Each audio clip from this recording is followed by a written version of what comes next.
Just have the mic up with Sholing. I didn't even know they're starting line.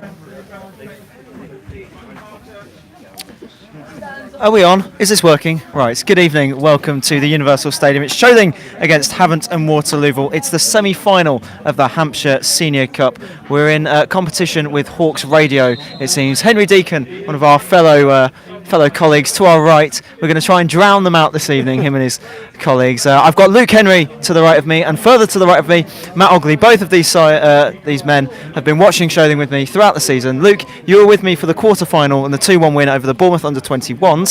For Sholing, just summarise how that went. Well, I think Sholing actually put their game plan to absolute perfection. They weathered the possession that Bournemouth had, and when they took their chances, they got them. I think that David Dyer would have been delighted with this team. They fought hard in the first half. They went 1-0 down and made the perfect response and got back to level terms within 4 minutes, courtesy of Dan Mason. And in the second half, they frustrated Bournemouth. Bournemouth didn't create as much as they would have liked in the second half. And they got what they deserved when Jake Paul struck it in 3 minutes before the end of the game. And now they take on Havant and Waterlooville in the semi-final, and Sholing will be nothing short of confident going into this match. Well, I can tell you now, this is the first of 3 home games for Sholing this week. They've got Hamworthy on Thursday and Aresford on Saturday as well. Massive, massive game. Matt, I'll come to you in just a moment as the teams get themselves set up. Sholing, of course, in their red and white striped shirts, black shorts, black socks. Havant have come in their change strip of... It's a very, very bright orange. It's like a highlighter tangerine orange, mate. Call it highlighter orange for tonight. Black shorts and the same coloured socks. Yeah, Stuart's coat colour, as we've been caught out, as Havant get us underway at the start of the first half, straight down the left-hand side and out for a throw. We'll go through the teams first, with Sholing in goal, Ryan Gosney, 2 TJ Cuthbertson, 3 Owen Roundell, 4 Pete Castle, 5 Dan Miller, 6 Alex Sawyer, 7 Jake Hall, 8 and captain Byron Mason, 9 Dan Mason, 10 Lee Wart and 11 Brad Target. Over on this left-hand side, Havant straight away getting onto the attack with Josh Huggins, and that's gone out for a throw to Sholing. Havant have gone with Oliver Ayres in goal, Dan Stugnall, captain number 2, 5 Ryan Woodford, 9 Matt Patterson, 12 David Banjo, 15 Josh Huggins, 17 Jordan Rose, 18 Ibrat Sakaja, 22 Lee Molyneux, 27 Chris Paul and 29 Hassan Jallow. So, as we get into the early stages of this game, Matt, Havant not doing too well in the National League at the moment, are they? No, it's been a tough season for Havant overall. I mean, they've won just 1 in their last 8 in the league. They have 2 away wins all season away from home. 1 away win since Christmas. It's not really. They really are struggling at the moment. They've got 7 games left in the National League, and they're currently 4 points from safety. So it really is trying times for them. And a result here tonight will mean the world to them, because it'll be really put their season back on track. I mean, these next few weeks are absolutely crucial. They could see them relegated. In terms of their key players, obviously got Alfie Rutherford, 13 goals on loan from Eastbourne. He's an ex-Portsmouth Academy player. But yeah, it should be a fantastic game, Matt.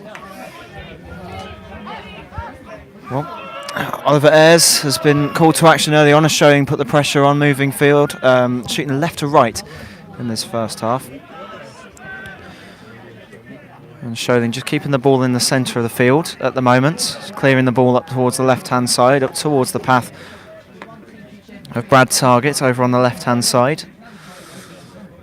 As Luke rightly said, it was a great win in the quarter-finals against Bournemouth under-21s. A few decent players for Bournemouth as well.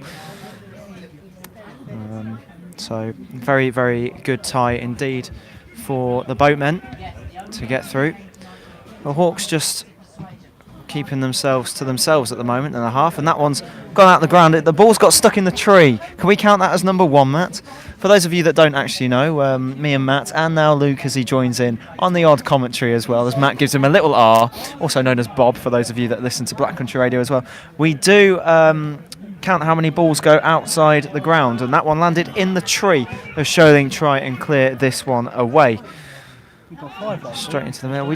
Did we finish on 5 last week? I think it finished on 5. I think our record's 7 or 8 at the moment, as Byron Mason just flicks this one in towards the right-hand side, and Sholing try and build their way over the halfway line with the Wart, won't, and Jordan Rose will pick this one up, and now it's back to Josh Huggins. Again, Sholing just keeping hold of the ball in their own half, losing out possession to Hassan Jallow. Now Byron Mason brings the ball up towards the halfway line with Dan Mason as well in support. That one will be cleared out towards the left-hand side and out for a throw. Early stages, not many chances so far, Luke. Not many chances, but you can see that Sholing are actually trying to. We could break the record at the moment, and we're only a few minutes in. That's 2 balls over the edge, really. Yeah, but Sholing will be happy with the start. Obviously, it's Matt. Don't forget, yes, they've lost 2 games in February, but they were only in cup competitions. But you have to go back to another defeat since September, and that was also in a cup competition. Sholing, as you know, are undefeated in the league. And is that just ball number 2? Still ball number 2. Still ball number 2 gone. That one almost went over. As you can hear the drums of the Sholing Ultras to the right-hand side. That one will be sailed all the way through towards Oliver Ayres in goal. As I said, we are competing with Hawks Radio tonight, but obviously Sholing should we call it the Boatmen FM tonight? We'll call it the Boatmen FM, absolutely drowning them out. Of course, with the Ultras, where their Hawks Radio are sitting right next to.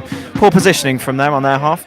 Sholing just keeping the ball in their own half with a bit of pressure being put on by the front men of Havant, straight upfield towards the centre of the park.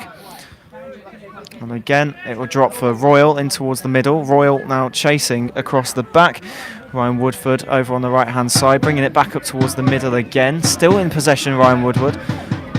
And back again from Havant, playing it across the back nice and neatly in their tangerine, steward-coloured orange highlighter kit.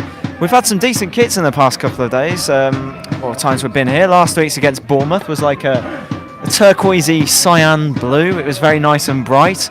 And again, Northwich as well, nice, interesting green attire. So yeah, we do have to get around some decent kits while we do these commentaries.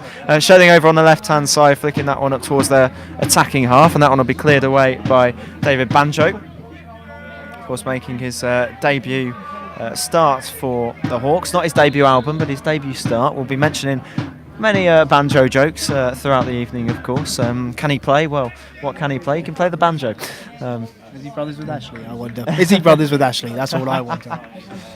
A little bit of diversity there, really. A little bit of diversity there, really. Could you imagine if he scores? He might have to pop a dance celebration out, won't he? We could go on all night, couldn't we, Matt? We really could. I wonder if Simon Cowell's in the crowd tonight. Maybe he can pick something out there. Or Alicia Dixon. Why wouldn't you listen to Boatmen FC tonight? Live streaming on YouTube, of course, for Radio Sonar, Solent University's student radio station. It's a privilege to be here once again tonight at Sholing Football Club. We do love it here at the Universal Stadium. Under the lights, it's a nice clear night. A few rolling clouds over us, so we can see a plane over on the far side. And it's nice to see quite a few fans turning up as well, both home and away. Everyone back in support for the Boatmen, who have had very, very busy March schedule, at least 11 games in the space of about the same many days as the way it's going for Sholing. Again, the ball loose in midfield and haven't come away with this one. Of course, the winner of this will go on to play Basingstoke Town or the Southampton team that they decide to put out for the Hampshire Senior Cup, so it'll probably be the Southampton reserves. As here comes Havant straight through, and there is a goal for Havant. Great ball down the right hand side. Ibra Sagala down the right hand side. We're being overshadowed by Hawks Radio. Sakaja straight through on goal past Ryan Gosney. Early blow for the Boatmen. Yeah, Sholing will be disappointed with that. It's just a route one ball over the top, and it's just a lack of communication. 2 centre-halves have dropped slightly deeper, and then Sholing just runs in on goal and puts it into the back of the net. Sholing will be disappointed. That's Havant's first real chance of the game, but disappointing start for Sholing. Yeah, I mean, very rarely when we've commentated here this season have we seen Sholing go behind so early. It wouldn't be the dream start they wanted, but they've got enough quality to easily get back into this game. Well, 8 minutes on the clock. Sholing 0, Havant and Waterlooville 1. The Hampshire Senior Cup semi-final here at the Universal Stadium. We were describing the plane flying past and the floodlights before that goal went in. And it's going to take a lot of effort for Sholing to come back. But we've seen it in previous games, of course. Can't write Sholing out at all. And with 82 minutes still on the clock, everything's to play for the Boatmen, but they go that early goal behind. They shouldn't be disheartened by that. Referee just having a word with Cuthbert's son regarding the throw-in, not giving the ball to Havant. So Sholing a bit frustrated early on. Dave Diper, of course, over on the touchline will be looking ahead to their league fixtures against Hamworthy and Aresford Town, of course, on Thursday and Saturday respectively.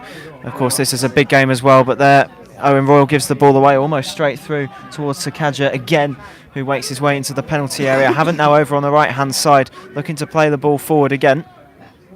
This one will drop back for Chris Paul.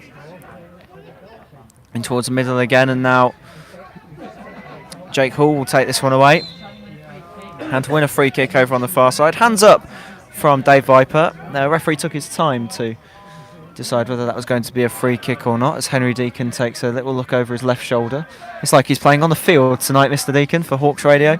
We're going to keep mentioning them tonight because it's a very fun thing to do. See if we can drown them out this evening. Meanwhile, back on the pitch, Sholing just looking to take the free kick shortly, and they have done, straight down towards the middle of the field. Here's Jake Hall picking up the ball, but loses out again.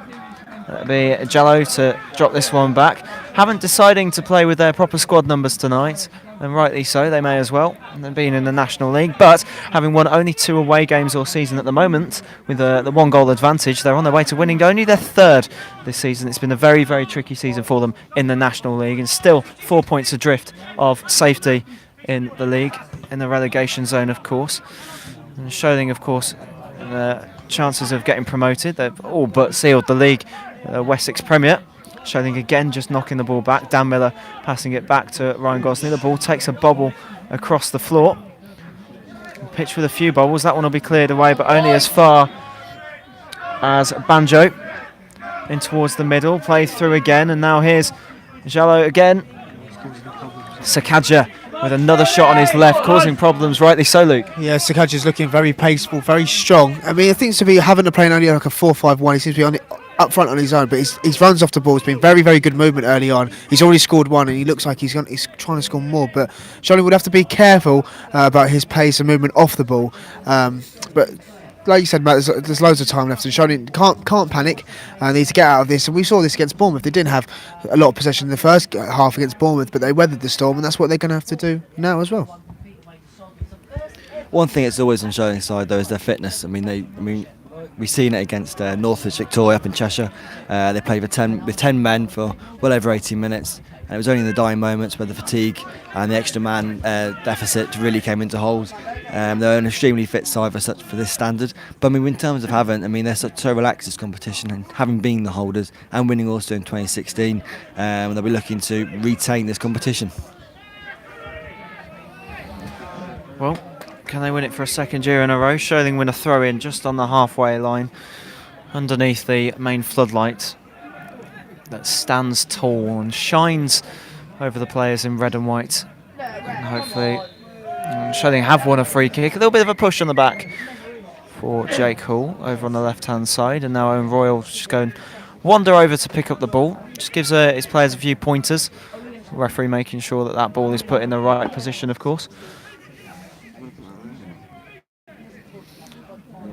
He puts the ball on the spot. It'd be a decent free kick to put in towards the box. There's likes of Dan Miller that's made his way up towards the far post, really. He's been well crowded out as well.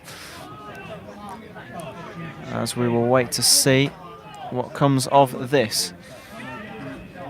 Owen Royal to put the ball with his right foot in towards the box. It's a nice looking ball in towards the box. Pete Castle with a header over the top of the bar. And a good free kick. Great height on the ball.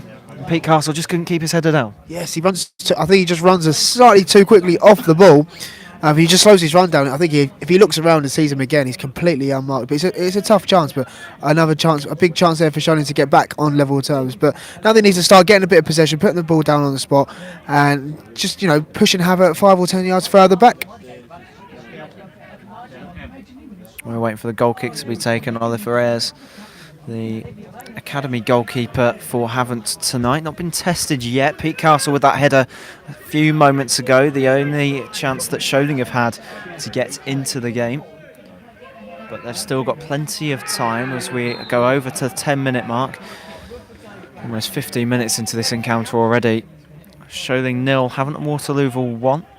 The early goal on 8 minutes from Iba Sakaja, separating the two sides as Havant have a free kick just in their own half, up towards the halfway line on the right-hand side.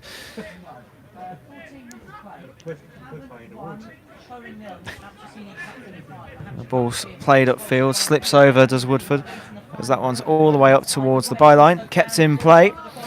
And again, Cuthbertson's going to have to clear this one away, looking to twist and turn. Gosney's in support, and that's a right boot cleared away up towards Dan Mason. Couldn't quite get his head onto it, and he's going to have to chase this one back as Havant keep the possession with Ryan Woodford now down towards the left-hand side. Cuthbertson couldn't quite get there, and now Havant can control it on the left-hand side with Banjo in towards the middle. This one will come back out to Jake Hall, back again towards Banjo and Huggins. Across the back with Patterson, and now Havant can skip forward with Chris Paul towards Patterson now, looking to twist and turn as he passes that one out wide towards Strugnall. Again, Chris Paul being pushed down, and linesman's put his flag up for a goal kick. Havant looked dangerous on the attack early on, Matt. Very threatening. Very rarely do we see Sholing's defence and with such quality in Dan Mason get troubled, but they are being troubled here at the moment. And Sholing will want to keep this deficit of just one goal because we know they've got the quality. It's just a case of not being silly and taking their chances when they come. Interesting ball upfield towards the path of Brad Targett. Of course, here comes Jake Hall straight through, and it's an attacking free kick now, just on the edge of the area. Sholing with a chance now. Who's going to take this, do you reckon, Luke? Well, I don't know. Point at the captain, maybe. Would it be Brian Mason? Could it be Dan Mason even? But it seems it actually looks like the person who won the free kick. It looks like it's going to be. Yes, it does look like Owen Royal. It does indeed. Let's see if he can make this opportunity count. Mind you, there is Cuthbertson over there as well. Brian Mason is over there. I mean, it'll be a good opportunity if Sholing can equalise from here, Matt. As Luke's rightly said, it might be Owen Royal to take this. It will be with his right boot, straight over, just wide. It took a deflection off the wall, out for a corner to Sholing. It was Owen Royal, it was the number 6. Got a lot of power behind that to get it up and over the wall, just wide. But as we said, took a deflection, and now it's time for Jake Hall to go over to this near side. Have to try and lean over to see this ball floated in towards the box from Jake Hall. Looks as if it will be his left boot to swing this one in. Needs some good height on it to beat the first man. It has just about, and that's headed over again, out for another corner to Sholing. Havant with a bit of defending to do, headed over by Chris Paul. Just in regards to that free kick, I'm not sure if you spotted it, the referee definitely didn't spot it, but Sakaja, the ball wasn't even struck, and he was running towards the ball, and referee needed to be careful of that because there was literally 5 or 6 yards, and he was already closing down the ball before the shot was taken. Interesting. I didn't see it, so I was too busy watching the free kick go in, and now the corner comes in from Hall, and that's straight out for a goal kick. Got to make the most of these chances. Yeah, got to make the most of these chances, but I just noticed a few pushes and shovels in that penalty box at the same time. Referee's got to just keep an eye on that, but I think it was Dan Castle with the header. He was Pete Castle with the header. He was getting pulled a little bit, but obviously probably not enough for a penalty. But yes, Sholing are sort of on top now, but they need to create a few more clear-cut chances if they want to get back into the game. And while the game settles in the heart of midfield, and that one will go out for a Sholing throw. Just to give you an update on what's going on here in the little press bench that we've got going. We've actually got a torch looking at the team sheet because it's very difficult to see. The lights aren't working in the stand, so we are actually using a phone torch just so we can see the names on the team sheet tonight. Here come Sholing again, though, in the meantime. Lee Wart over towards the left-hand side, and now Sholing try and build an attack up. Dan Miller's got a lot of defending to do over on the far side. Patterson keeping the ball in well for Havant, trying to turn around Cuthbertson and McLean. This one will drop all the way over towards Jordan Rose. Settling in nicely at the back, and now it's Jallo making a little launch forward over towards the left-hand side now. Back in towards Jallo again. He's got Higgins in support. Across Jallo. And again, Sakaja couldn't quite get hold of it, and that's gone out for a corner over on this near side. I'll tell you what, Havant very, very close to making it 2. They've taken the quick corner as well. and Sholing just about keeping the ball in their possession. You might be able to hear Hawks radio over the top of us. It's very off-putting at the moment for them being so close to us. But here come Havant again in towards the box. Patterson couldn't quite get onto the end of that one, and Gosney's going to have to clear that one over towards Borough Mason on the left-hand side, being closed down very, very quickly by Sakaja for Havant and Waterlooville. Back in towards the middle now with Owen Royal, again under a bit of pressure from Patterson, but just about manages to clear the ball over towards this right-hand side now, and Cuthbertson will hold up possession, just clear the ball up towards the path of Lee Wall. Won't quite reach him, and again it'll be Brad Target to try and knock that one in. Brad Target, of course, making his way back into the starting 11 tonight. That one's got towards Sakaja, couldn't quite get onto the end of it. Sakaja's gone down on the edge of the area. I think he's okay. The referee now just coming over to see what's going on, just trying to work out who that is down. It's Jordan Rose, who's just gone down holding his knees and his legs, it seems.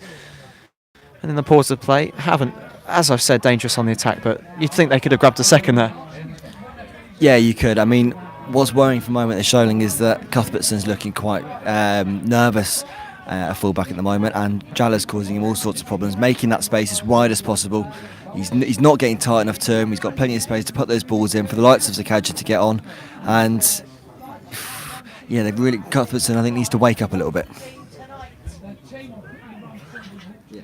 Yeah. Gosney will pick up the ball over towards Cuthbertson on this right-hand side as he launches that ball upfield again towards Byron Mason, who will get onto the end of this one. Byron Mason now with a chance, puts the ball in towards the box, couldn't get any control over it, and that's ball number 3 that's gone over the back of the fence. The work cut out tonight for whoever goes and collects the balls here at Sholing Football Club, but it makes it all the more fun for us to have the count. Here's the thing: if we break the record this evening, if it's 9 balls that go over, I will happily go over to Greg secretary after the game, and I'll volunteer to go get those balls if we break the record. You've heard that. Heard it here first on the YouTube live stream. Matt Ogley, also known as Bob in his broadcasting world, in his time at Black Country Radio. He's volunteering. Greg is listening, actually, Matt, so Greg will be able to hear you say that. So there you go. If 9 balls go over the fence, watch out, boys. Matt Ogley will be going to collect them. Have fun, Matt. I'd bring your walking boots if I were you. You've got them all ready? Yeah, it might be muddy, Matt. Might be a bit muddy. Where's the show? Okay, let's get back to the action on the field as over to the left-hand side. Brad Target tries to keep the ball in possession, and now the Hawks can break away down again. Dan Mason, and that one's out for number 4. We're almost we're just under halfway because of 4. You can't lose 4.5 balls, so we're almost there. 5 to go, and I'll be a massive smirk on my face for Matt Ogley, and that's 4 in 1 half. Just to point that out, I think that is a record anyway in itself. And that one's gone out for a goal kick to Ryan Gosney. Any more competitions we can come up with, boys? No, but come back to me and I'll think of some off the top of my head. I'm trying to think. I've got to say the attendance here is absolutely brilliant for a semi-final in the Hampshire Cup. But I'm trying to think of something. Let me come back to me. Very good, Mr. Henry. Of course, Luke was here for the 2-1 victory over Bournemouth 21s. Fantastic game to watch as well. Jake Hall getting the winner on 87 minutes in that game. Today, the only goal of the game so far coming on 8 minutes to the visitors. Ibra Sakaja scoring that goal over on the right-hand side. Slotted it past Ryan Gosney, but Sholing now on the attack over on the left-hand side of the field. In the final third, it will be Owen Roundel. It's going to be a Rory Delap-esque throw, is it? In towards the box, as we always like to call it. He will roundel in towards the box, up towards the head of Dan Mason. It hasn't dropped for him, and that one will be cleared away by Sakaja. Headed upfield again by Castle, and that one will be launched forward. And here comes Sakaja, brings the ball down on towards the edge of the area now. He's got a few Sholing men in support. Sakaja opens up on his right foot, gets the shot away, just glances wide of the post, takes a deflection out for a corner. Sakaja very, very dangerous when he picks up that ball. Sholing have got a lot of defending to do, and that will come out for a corner. They've got to watch the short as well, as runs Chris Paul towards this near flag on our left-hand side to put the ball in towards the box. And again, Sakaja just bringing his man out for the short corner. Whether he'll go for it or not remains to be seen. And it's brilliant defending there from Cuthbertson to notice that and clear the ball away. What's the referee going to do here? Not quite sure what's going on. Haven't wanted to take the short corner. Cuthbertson went over. It looks as though, well, we've lost the ball, so that's number 5 anyway, so I can put another tick on the tally. It looks as though Cuthbertson was too close, and the corner will be taken again, probably short. In fact, it's been whipped in long in towards the back post, and it's into the back of the net. It's another goal for Havant, and this time Jordan Rose rises at the back post into an empty net, and it's 2-0 to Havant. Well. Sholing have got a mountain to climb now, especially with the second half coming as well. Yeah, they have, and they'll be absolutely kicking themselves about this second goal because everything about it is their own doing. The ball was up there from Sholing's attack. It's got booted down the pitch, and if you've got someone quick like Samala, you've got to be a little 5 yards back. Give yourself the upper hand. They didn't. They misjudged the bounce, and yes, they prevented him from getting a shot in. But you should never let a striker cut inside. Always force him out wide. They didn't do that, and then from the corner, it's poor defending. There's 2. It's him hand Molyneux running onto the box, and it's 2-0. Like you said, Matt, Sholing have a mountain to climb. What they've got to do now is get into half time, either 2-1 or, well, at the very least, get into half time 2-0. The next goal in this game is absolutely crucial. Matt, can we put this game down straight away to the fact that Sholing are of the Wessex? In fact, I'll come to that question in just a moment because Havant are on the attack once again. Jaloa now making his way forward. It drops again, and it's a fantastic goal from Kadja. Chests it down onto his right foot, in towards the bottom right-hand corner. Wow, it's 3-0. And I was just about to ask you, Matt, does the quality difference show the fact that Havant are from the National League, Sholing from the Wessex League, but is it now a case of Sholing are tired from playing all these games in March, and it's another cup competition, a massive mountain to climb now, 3-0 down, and we haven't even played half an hour? I think it's a combination of both, Matt. The fixture list, as for those who don't know, is really, really condensed this month. They're playing an awful lot of games. They've got a game just in 2 days' time. But I think you're right, the quality is showing through. Havant looking very dangerous, especially Sakadja. His runs off the ball, his pace, his strength, really on show here this evening. And that finish was sublime, the way he chested it, and a volley into the bottom left. Ryan Gosling wouldn't have had a chance. And you really can't say a lot about the defending either. He's just obviously got superior talent this evening.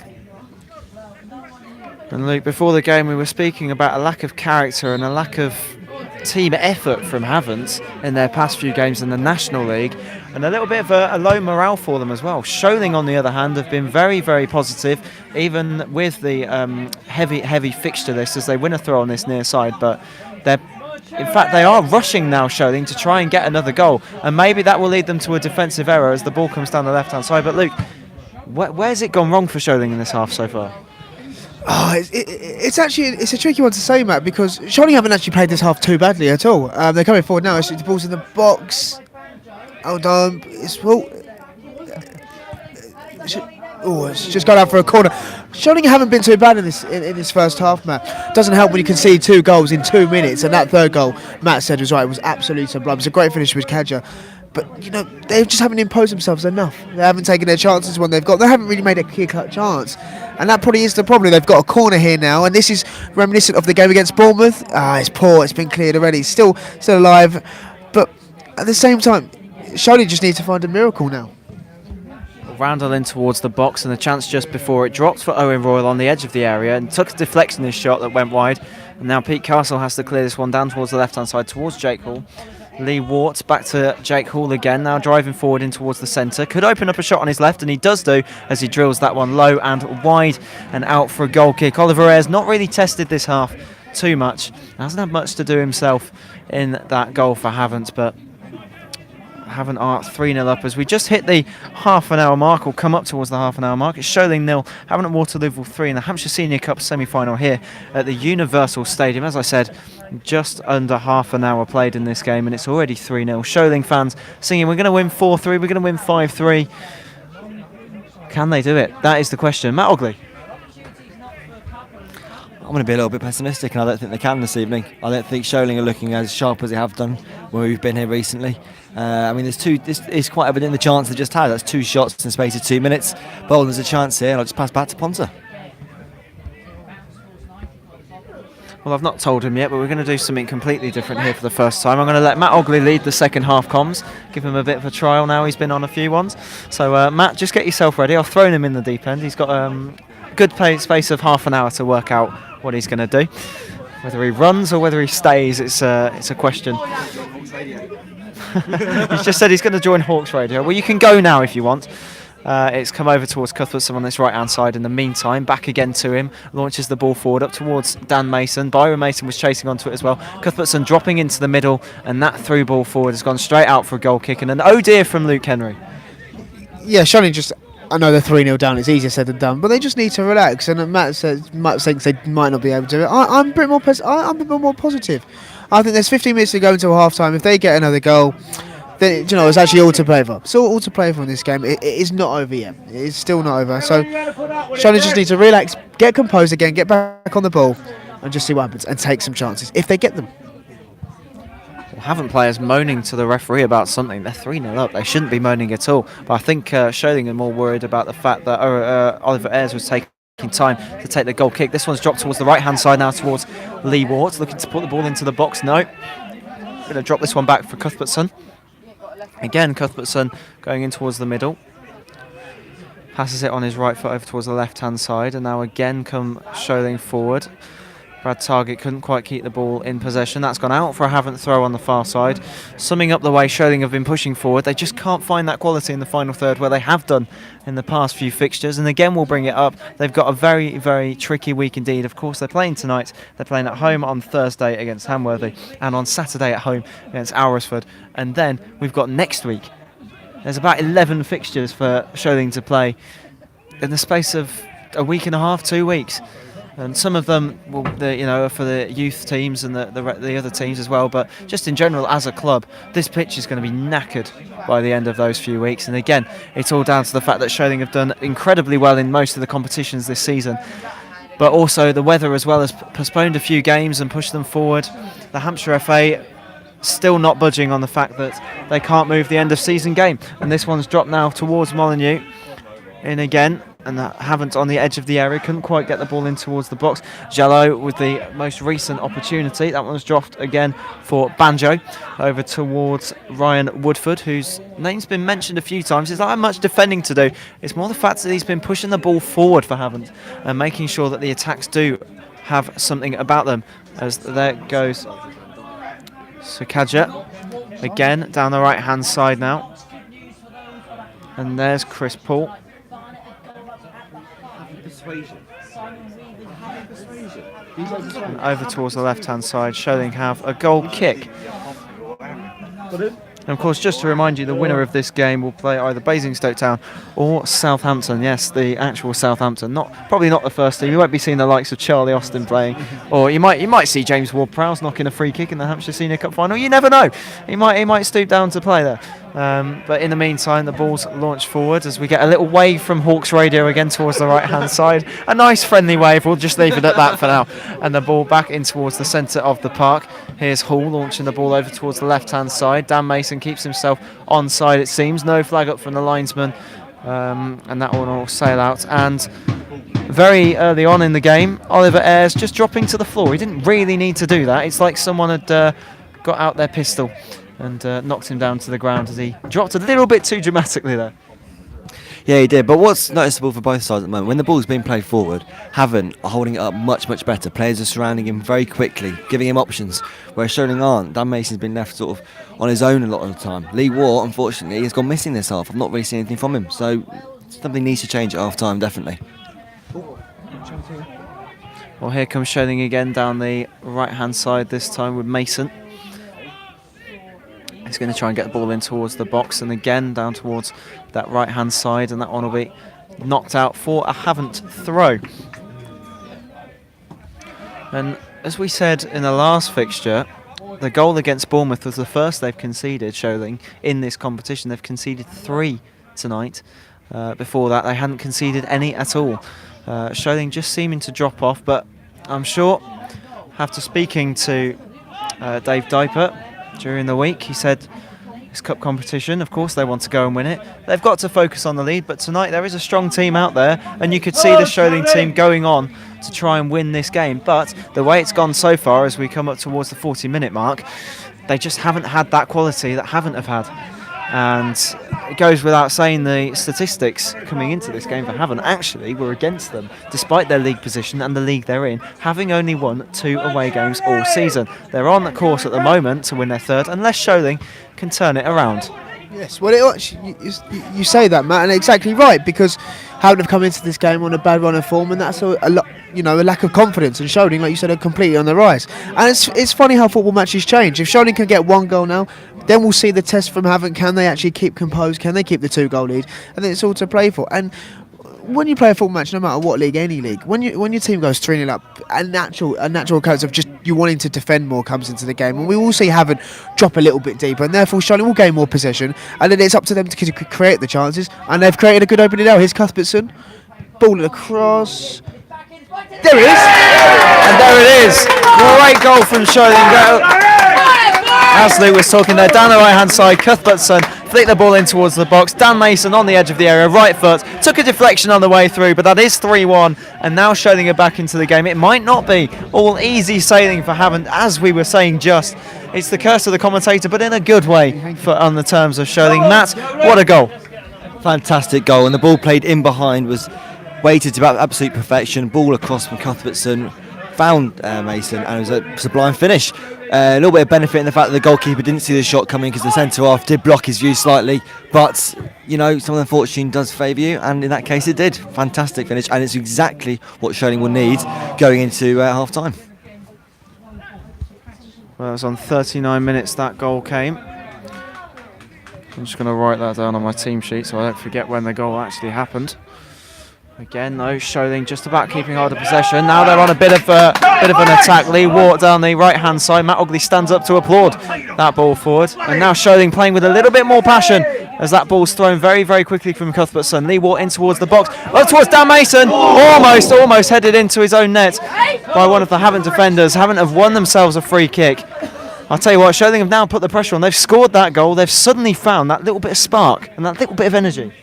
Well, like I said, Matt, goals change games. We've just seen how Sholing have been better in 37 minutes than they have in the whole 2 minutes. So it's been brilliant response from them. Havant again now. We have to see, can they keep it into half time? Can they keep that 2-goal lead? And you have to say, if Sholing can keep going at the same pace and intensity that they have done since they've scored, this game is by no means over. And we could strap yourselves in. This could be one heck of a second half. Well, we've just said, I don't know if you heard that, but a haymaker blow somewhere. We're talking about football, not boxing, Henry. Yeah, he is. Yeah, of course he's retired. It's a free kick here for Havant in their own area. But we were saying before the game that there has been a lack of team morale for Havant when they do go behind. I've noticed now they've gone. They're still 3-1 ahead, by the way. It's Sholing 1, Havant 3. But now they've conceded that goal. Their heads dropped just slightly. That one straight through to Lee Wart. Lee Wart couldn't quite get his header onto the end of it. But the head seemed to drop as that ball went in from Dan Mason into the back of the net. Do you think they're not going to... They can't lose this, surely? Well, at the moment, just from watching their body language and looking at the way they're playing now, they reek of a side called Tottenham Hotspur. I feel like they could bottle this. I really do.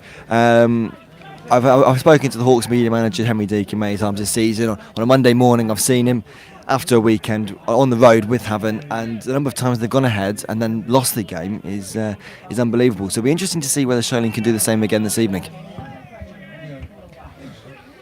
I'm sure we'll soon find out as we approach the half-time whistle. We've probably got about 3 to 4 minutes. Referee's waving play on. I can't give that, apparently. Shouts from Luke Henry. We'll get his thoughts on that in a minute. There's Havant again down the right-hand side in towards the box, and now Ryan Gosney will pick that one up. You can't do that, Luke. You can't do that. I'm sorry, it just really frustrates me. Oh, God. Sholing coming forward, Matt. They are indeed, and now Brad Target in towards the middle. Here's Jake Hall over towards the middle. Fouled again, about 30 yards out, and a massive boot from one of the Havant players to kick that one out. And again, Sholing with a free kick. He's left his Christmas cards at home. You could give that. Yeah. You could give that. You see that being a free kick there. Yeah, just what I was going on about was just the high foot. You can't put your head downwards and expect the referee to give it. It's just, I find that very, very frustrating. But free kick to Sholing. Free kick all the same. Owen Royal again with that fantastic right boot. Will he take it? The run of Brad Target. He's going to leave that one now. TJ Cuthbertson. Owen Royal. Straight low through the wall. And that one has gone out for a corner. A little jump from... I'll tell you what, I think we should just do commentary on the commentators towards our right-hand side, because Henry Deacon is jumping up like a salmon. Henry Deacon has perfectly put the way that Havant are playing now. He has just said that Havant are like a Labrador with their tails up looking for a packet of bonios. Okay, and that one's back in towards the box again. Havant just can't clear the ball away, and they have done now from the corner. It's like having a cat and you get the dreamies out and they start running out. No, I don't know what his analogies are all about, but all the same, we're going to make some of our own. And that one's gone out again. That's ball number 6 as we enter half-time. Matt Ogley, you're 3 balls away from being the official match ball collector. Taker, he's not going to nick them, I don't think, Luke. I don't think he's going to nick them. Over on the far side, Sholing with a throw, launching the ball in towards the middle. Again, up towards the box, cleared away over towards the right-hand side, and they go out again. And that one's going to bounce over. That's number 7. As Matt Ogley's face slowly starts to drop. He said it as a joke at the start of the first half that he was going to go and collect the balls. If 9 go out of play, 7 have gone out, matching the record so far. And we've still got a half to go. Launched in towards the box again, almost drops towards Pete Castle. Couldn't clear it away, and Dan Mason just drags that one wide and out for a goal kick. The ball landed at his feet, just couldn't get the shot away. Drag wide. I'll tell you what, if that would have gone in, boys, that would have made this game very, very interesting. Matt, you were jumping for joy, thinking it had gone in, just wide. The words, how's he missed that, have just come to mind. He's on the right hand side, it was full short to him, just 2 yards out, and he's put it other side of the goal, just wide of the left post. Unbelievable. How has he missed that? I think it took a slight bounce. To give the shocker the benefit of the doubt, it's close. It's close, but Matt, we've seen in 8 minutes just what a goal has done to Sholing and what it's done to Havant at the same time. So if they even get to half time at 3-1, Dave Dipel will psych his team up. They're already pumped up, and this second half is going to be something really, really interesting to watch. Well, again, another jump from our right-hand side, and the commentators... Again, it's the battle of the commentators, really, as well as the battle on the field. Again, Sholing down the left-hand side, trying to make something of this attack just before the close of half-time. Dan Mason now flicking this one over towards Cuthbertson on the right-hand side. The referee not giving anything for Dan Mason, who's gone down a little bit of a foul. Shouts for offside again. I'll tell you what, there's been more shouts for Lino than there have been screams from Henry Deacon. Again, Dan Mason with the shot, parried wide, and it's still loose. Lee Ward just glances that one wide. Sholing have had 2 chances in the past minute and a half. Haven't taken either of them. First Dan Mason. Again Dan Mason with a shot on the edge of the area. That one then fell to Lee Wart. Shouts for offside. Again, like I said, there's been more shouts for Lino than there have been more screams over towards our right-hand side from Henry Deacon. But again, a chance for Sholing gone. That one's gone wide and out for a goal kick. Sholing will be slightly disappointed. They haven't taken one of these last 3 chances to get, into half-time, just 1 goal down. But they'll be encouraged by this performance, Matt, from the last 8 minutes. They'll be very encouraged. The fans are getting behind them. The atmosphere has been absolutely brilliant this half of the Universal Stadium. And you know what? They're in with a chance. They really are. I'm confident that Lee Bradbury is going to be more worried of the 2 managers going into half-time. Yes, they're 3-1 up, but it's not a comfortable 3-1 by any means. Not a comfortable 3-1 at all, Matt. As Havant now come over towards the right-hand side just before half-time. Have they got one more chance to put the ball in towards the box and make something out of it? Sholing definitely need to hold on now if they're going to have any chance in the second half. And judging by the final 10 minutes of this first half, that's the way they should have been playing from the start. I don't know what they've done. Maybe they're being complacent towards the team from the National League. I'm not quite sure, but usually it's the other way around. Usually Havant would be more complacent to Sholing. But Havant have come out their blocks early on, got 3 goals, but Sholing now on the attack again in the middle of the park. Byron Mason passing that one back towards Dan Miller. Nice and comfortable over towards Owen Roundle on the left-hand side. A few applauses from the home fans. It's nice, comfortable play from Sholing. Just losing the ball, though, as they go in towards the attacking half. Dan Mason now with a little bit of... Dan Miller, sorry, with a little bit of defending to do over on the left-hand side. That one drops now for Owen Royal in towards the middle of the park. Switching this one over towards the right-hand side. Will Dan Mason get to the end of it? He will do. He's got Jordan Rose in a bit of company. Knocks that one out for a throw-in. And Dan Mason just waiting for Cuthbertson to come over. Of course, Dan Mason at well over 50 goals now. And top goal scorer for Havant, only on 16. Even Brad Target's closer to that. And again, Sholing just keeping it nicely at the back. A few shouts for a free kick against Sakaja. But Ryan Gosney not being able to clear the ball in his full purple kit as well as he usually does. A few rumours that he might be a bit nervous, but we, of course, we'll back him all the way. Again, over towards the right-hand side now. Chris Paul just passing the ball across the back. Sholing just pushing the ball upfield again, over towards the right-hand side, up towards Sakaja. Handball and a free kick from the referee. And Sholing can just take a little bit of time now to relax.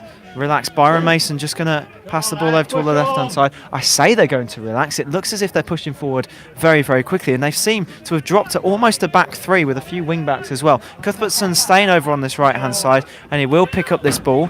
Got a bit of pressure on from the number 15 of Josh Huggins. Again, Jake Hall will head that one down. Couldn't quite get it away. Drops for Jake Hall.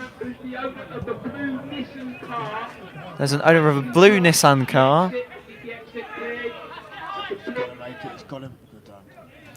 Well, if you are listening in the ground, there's a blue Nissan car blocking the exit. Yeah, there is definitely something wrong with this tannoy, as Matt Ogley rightly said, but that's not much they can do until the new season. Of course, a few ground developments will be needed for the promotion to the next league up. Cuthbertson down towards the right-hand side. Lee Watt just about keeping it in play.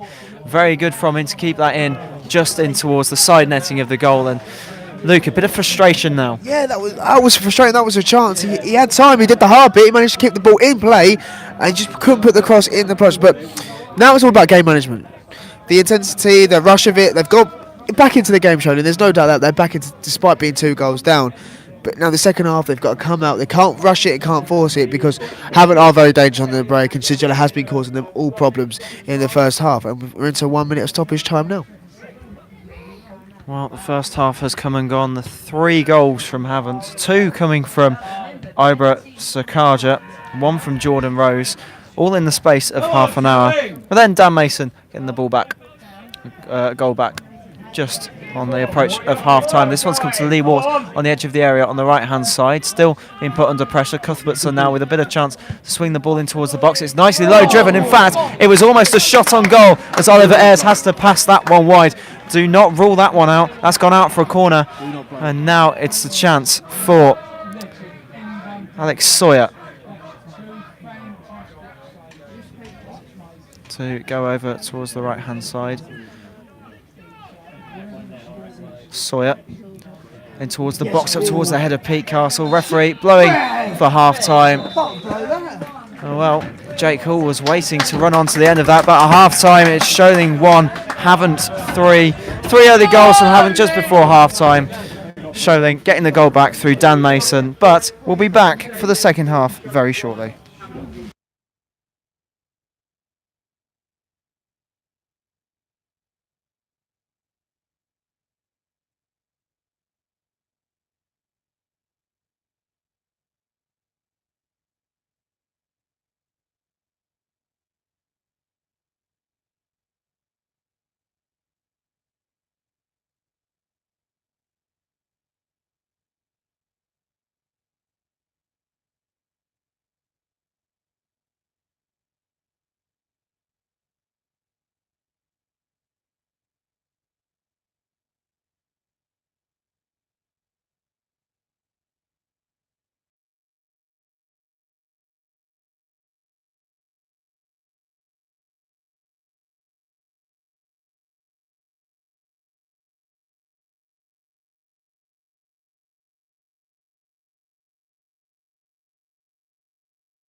Wow.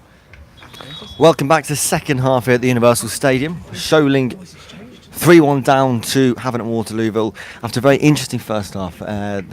Sholing went 3-0 down in quick succession, 3 goals in about the space of 15 minutes, but then Sholing struck back with a fantastic goal from Dan Mason.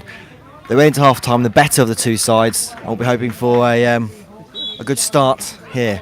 Anyway, we're back into the middle here with Alex Sawyer. He goes out to the right to Cuthbertson, looking to have a better half than he did previously. Looked nervy in that first half. On the right hand side here, on with Byron Mason, the captain, holding it back. He loses the ball. It falls to Jalla. He plays it back. He's whipped down the line there by the fullback for Havant. And for those of you listening in the first half, we had 7 balls go over in that first half. And I did say on there that if 9 go over, then I will go and collect all of them. I think I'm going to have to eat my words, because with 45 minutes, 2 balls, that's not going to be a lot. Anyway, I'm still joined by Matt Ponton and Luke Henry. Gents, what are your... Chance here for Havant and North Waterlooville. Great shot there by Patterson on the left-hand side. It strikes the right-hand side of the post, comes back out, and that is a nervy start there for Sholing. Gents, what do you think? Well, I think Havant have started the second half the way they started the first. Matt Patterson, what an opportunity to make it 4 and put this game past Sholing. Over on the left-hand side, great driven shot just off the post. Sholing couldn't clear it, and he had a second chance as well, just deflected wide. The jumping for joy for Hawks Radio over the right-hand side. You know when there's a great opportunity, because you can hear the voices raised. Luke, Havant have started, like I said, the way they started the first half. Oh, what a chance! God, he smacked the post. Is it good job? You didn't just about ask us, Matt, because if you were asked about 5 seconds soon, if that ball was an inch to the right, that's 4-1, and whatever Dave Diper said at half time, it sort of goes out the window. But Matt's right. Yeah, Havant have just started edging the first minute and a half of this, the better. Yes, it's a nervy start for Sholing, not what they wanted, especially as they went into the first half at the end so brightly. But we're on the right hand side here with Strugnell, the captain for the evening for Havant, with the throw in. He plays it down the line. He's boxed in there, number 9, Matt Patterson. He plays it back inside. He's back to goal here. It's back onto the right hand side here with Strugnell again. Plays the ball out into the middle, but Cuthbertson retrieves it. He comes up wide, plays it up the line into Lee Wart. With his back to his defender, plays it back to Cuthbertson. Just trying to hold the ball here, Sholing. He pings the ball forward up the line, just missing Dan Mason there. Haven't clear a ball forward again. It's fallen to Jalla, but he's been called offside. Yes, so we're here at the Universal Stadium again. Sholing currently 3-1 down to Havant and Waterlooville. Havant with a very tiresome season so far. 2 away wins in all over the campaign, and a win tonight would really get the season back on track. Oh yes, it would. I didn't know you were coming over to me, Mowgli. I have to say, I was watching the game. Yeah, Havant have been in dire form in this season. It's been a tough ride for them. They're fighting for relegation in the league, 4 points off Barnet, but Barnet have got 4 games in hand on them as they sit in the relegation. So, but I've just been speaking to the Hawks radio, like Henry Deacon. He says it's going to go down to the wire, and it's just ironic that their last game of the season is against Barnet at home. So it's all to play for really in the league. But we'll focus on it here at the Universal Stadium. We set up for a great second half. Sholing trying to reduce the 3-0 deficit, 3-1 deficit, but at one point was 3-0. I'm sure Matt Ponton will agree that Sholing can pull this off.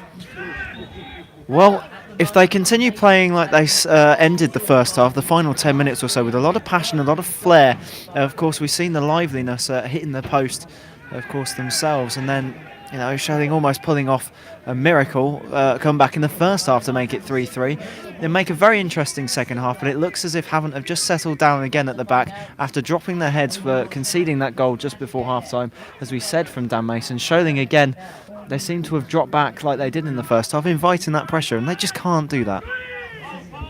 No, I completely agree with you, Matt, but it's fallen to Ryan Gosney. He's put the ball forward. Just lock off their ref all day long. Headed back again forward by Havant. It's in possession of Jalla now here. As he looks to play the ball forward again. It's fallen to Jacket. And it's back in the middle here with Chris Paul. Sholing a bit nervy, not putting enough pressure on the ball here at the moment. They need to get their tackles in. It's going to fall for the Sajaka. Can he get his shot off? No, he can't. It's well defended there at the back by Pete Castle. Falls in the hands of Ryan Gosney, and very nervy at the back there for Sholing. Not what they wanted. But Ryan Gosney will just hold the ball as long as he can, just to calm the play down. Looks to play the ball forward towards the right-hand side, and Lee Wart will challenge. Falls back into the inside. Havant in possession still here. and it's Matt Patterson on the left-hand side, but it's fallen to Cuthbertson. He'll ping the ball up the line. Out of play it goes for a Havant throw-in.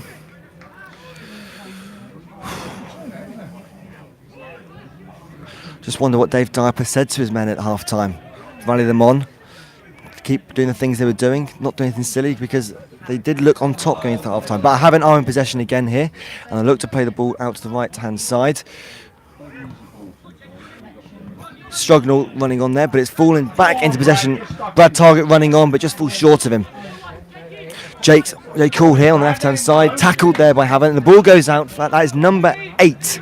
That is the 8th ball of the game to go out of the stands. New record, 1 ball away from me going to collect every single one of them.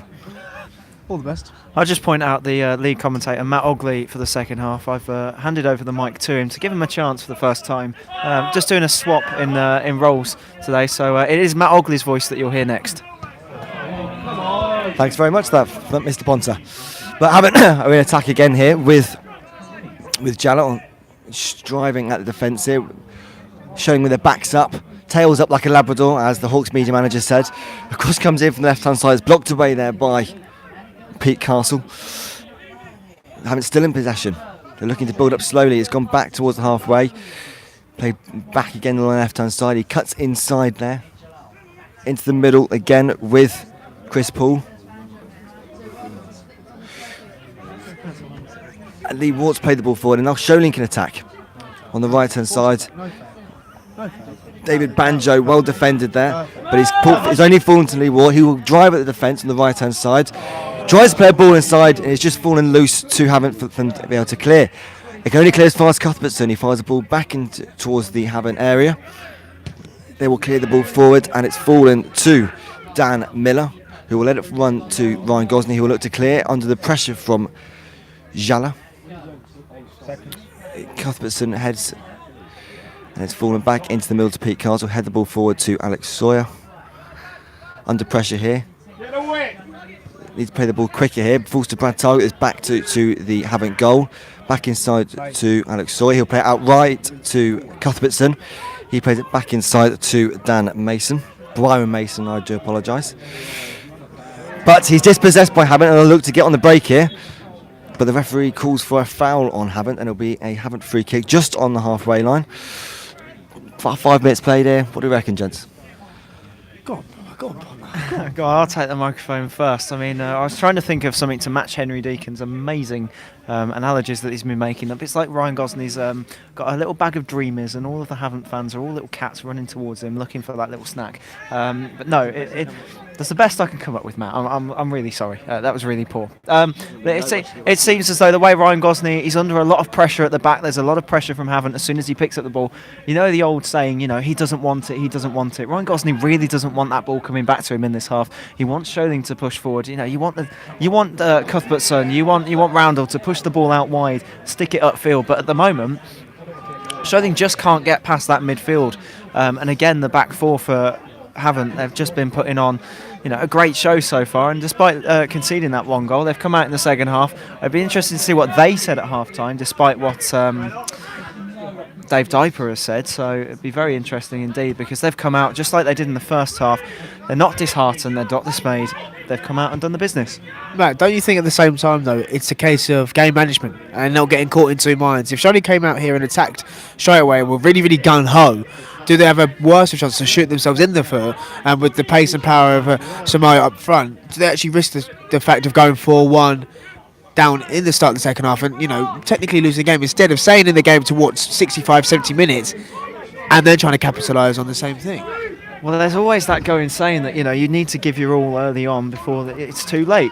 So I suppose Sholing have now got, half an hour or so tops. As that one almost bounces out to make it number 9. Matt's just on tenterhooks there. No, it depends how Sholing wants to play this half out. I'm sure Dave Diaper, is an experienced manager in the Wessex Premier League. He's played teams like this before. We saw it against Northwich. It went to 1-1 at half time. They didn't drop their heads down. Sholing, they actually were the better of the two teams, even with 10 men. So it'll be interesting now to see how they plan this game out. Couldn't agree more, Matt. Half an hour to play here. Still plenty of time. They don't need to rush things here, Sholing. They've got plenty of time to make chances, take their time, and not do anything too brash. But Havant are in possession here, inside their own half, here with Jordan Rose. He pings the ball forward, only to be put straight back at him by Cuthbertson. Now Lee Watt is in possession on the right-hand side. He plays the ball down the wing to Bradley Target. He goes round his man, but the linesman calls for a Havant free kick, much to the displease of many of the Sholing fans. I must say, from our point of view, they did not look like a Havant foul, but it's a free kick here, just in line on the 18-yard box for Havant, and it will be taken by. There's no rush to take this, Havant. No rush to take this at all. But the ball is now played forward into the Sholing half. Havant are the first to get onto the ball with Matt Patterson. He puts the ball forward. It's played into the middle there with Chris Poole. He'll play the ball out to the right with Dan Strugnall running on. Ball across the box. Oh, his foot, it fell to Matt Patterson. A back heel only to the Sholing defence, and it is cleared. But Sholing are under pressure here, and we're still in play. We're still in play here with Chris Poole in possession. Just outside the edge of the area. He takes a shot. It's not enough to trouble Ryan Gosney, but it's worrying for Sholing. They're still looking nervy, just like they did at the beginning of the first half. And Ryan Gosney will try to hold the ball just to calm everyone down a little bit. I think Matt Patterson heard a shout that someone said, I'm behind you, but it turned out it was Dan Miller shouting that, and I don't think Patterson realised before he flicked the ball back into the path of a man in red and white. So, but again, Havant on the attack, very dangerous indeed. Luke, you were going, no, that ref, that's got to be a foul. Yeah, I just think the referees, you got to stay strong in games like this. It's a semi-final, and you've got to have a bit of contact. You know, if Lee Monley's got his body around him, he's going to expect pushes and shoves on the back of him. So I don't think he can give everything, and if he goes down, he goes down. So what really? But Matt, I don't know if you think this. I'm getting this. This reminds me of the Sholing's first half against Bournemouth in the quarter-final. They seem to be weathering this sort of period of pressure from having a Waterloo Oval, and then if they get through it, which 10 and 15 minutes, then they'll come into the game. And it's actually similar to the first half and all. You got to think though, at the end of the first half, they missed 2 chances actually to make it 3-3, and how many more of those chances are they going to get, and how many can they take? They might get 3 or 4 in the second half now after they've weathered this early storm from Havant. Still going on, of course, down this right-hand side, but in the meantime, they'll try and get this one clear. But how many more chances can they take? Quite right, Matt. I couldn't agree more. But Havant are in possession. They play the ball into the box in Sholing area. Strugnall trying to get possession back. He's under pressure though. He comes back out to Sakaja. He plays the ball into the area, but it's put over the bar and it's gone out. That is a ninth ball. If I'm a man of my word, then I should be going collecting these balls at the end of the game. Unfortunately, I'm not. We'll see you back at Southampton later tonight then. I hope you get home safe, because we're not waiting for you. That's one thing for sure. All right. Look, I mean, it was a little bit tongue-in-cheek, as someone like Henry Deacon would say. I'm not going to collect those balls. I'm sorry, Greg. Well, unfortunately, Matt, me and Greg will have a bit of a conversation next game at half-time. We will send you out, and I'll do a commentary on my own. How about that? The Lee Watt's the attack on the left-hand side. He plays a shot ball. There's the goal! Just when they needed it most. Ball played over the top. Lee Watt running on the left-hand side. Drives under pressure. Left-footed shot. It goes through Oliver Ayres into the bottom right. And that is now Havant Waterlooville 3, Sholing 2. And we've really got a second half on our hands. We're talking about collecting balls around the edge of the area. Lee Watt collected that ball superbly to knock that one into the back of the net. Fantastic finish underneath the legs of Oliver Ayres. And Sholing now, wow, 1 goal away, could send this game straight to penalties, or even the chance of if we're going to win 4-3, could come true. Yeah, Matt, we were just literally chatting, weren't we, about can Sholing take their chances. There's their first chance of the second half, and they've made it count. And Lee Watt getting his, I think it's 40th now of the season. It's a great finish. You're right, Matt, waited for the keeper to come out, and then he just slightly under him. Oh, what a second half is going to be. And now we can see the resolve of Havant, and they see if their lack of confidence, can they carry on going? And mind you, that's keeper's ball. Yeah, Ryan Gosney. And now it's going to be a great second half. What a second half we've now got on our half, gents. Fantastic. So that's Sholing 2, Havant Waterlooville 3. 54 minutes played here at the Universal Stadium. The Hawks media team have suddenly gone quiet for the first time during this game. They are not talking anymore. They've gone very quiet. But we are back in possession here, and Sholing on the attack again in the Havant half. Alex Sawyer looking to take a long range shot from about 25 yards. It nearly goes through the legs of Oliver Ayres, and what a goal that would have been. Alex Sawyer on the edge, right footed shot. Takes a little bit of bobble on this uneven surface. Oliver Ayres looking to make an easy save, but it nearly goes through the middle of his legs, and that would have been one heck of an equaliser, gents. Yes, it would have been one heck of a mistake from the Havant goalkeeper Oliver Ayres. But look, as good as it sounds, that's great play there to get. But Sholing can't panic. They can't rush. They've got loads of time. They're actually technically, although they're a goal down, they are in the ascendancy now. Havant are going to be very, very worried, and the crowd are going to get behind Sholing, which they have done. And like you said, it's going to set itself up for an absolute frantic second half an hour now, isn't it? Well, this team played Northwich. They've played Slough, only just lost out in extra time. They're playing Havant of the National League now, and in control it seems, Sholing. And just in terms of letting Havant have that possession, have those few chances, they seem to have dealt with them so far. Again, picking up the ball, and there's a lot of pressure now coming from Sholing onto the back four. Havant's head's dropped once again when that ball hit the back of the net, and you can see from Oliver Ayres, he might be the academy keeper making his first start, and you can see the nerves on him. You certainly can, but Sholing on the attack again here. Alex Sawyer, he's pulled back. He is pulled back, and it's a free kick for Sholing, about 20 yards out. It's going to be a booking here for Jalla. It should be. Referee's only going to have a word. The Sholing fans are definitely not happy with that decision. He's been pulled back there, Alex Sawyer, and only resolving that is that it's going to be a free kick in a very dangerous area again. Be interesting to see who takes it. Many players are surrounding the ball. Brad Target, Alex Sawyer, Byron Mason also all around the ball, but I think it looks like Alex Sawyer is going to take it. About 25 yards out, straight in line with the goal.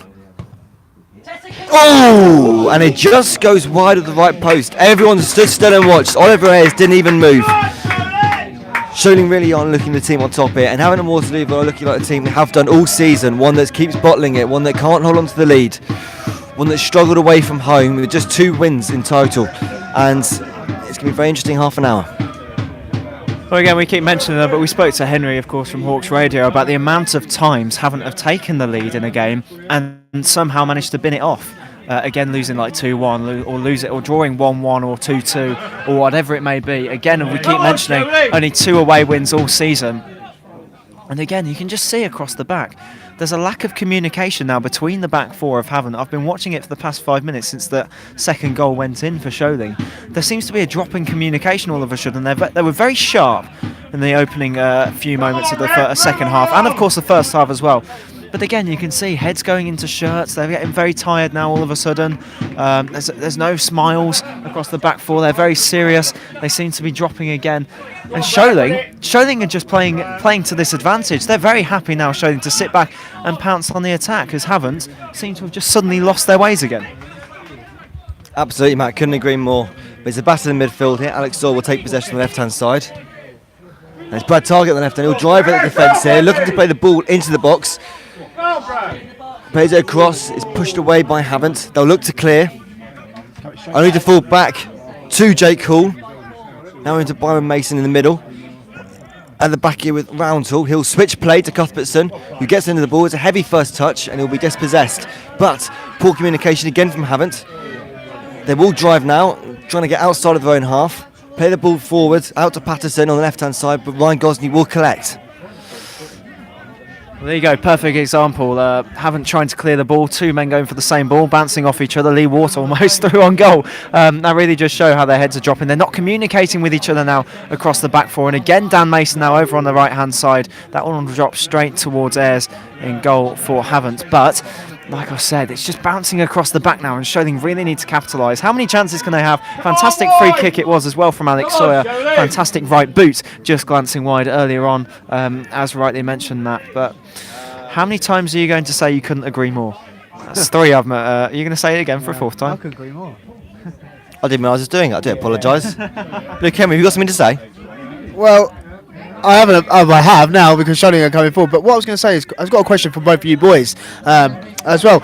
We always say when in cup competitions, form goes out the window in your leagues as well. But in this game as well, how much of form in the league has an impact on this game? obviously Havant's form in the league is not particularly good, and Sholing are trying to be invincible, if you like. So how much of that is now being shown in this game?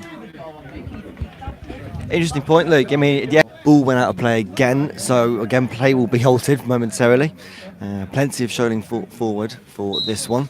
Only one Havant player left up, but the ball is played in. It's headed across the edge of the box. Will it fall to a Sholing player? No, it's cleared again by Havant. Sholing will collect inside their own half to Cuthbertson. He'll ping a ball forward. Unearthly ball, but... Hello, Sholing! Sorry. Yes, we're back in play here, and it's inside the Sholing half. They're playing the ball back. Ryan Gosley to collect and clear forward. Up the pitch. Looks like Dan Mason will try to head the ball on.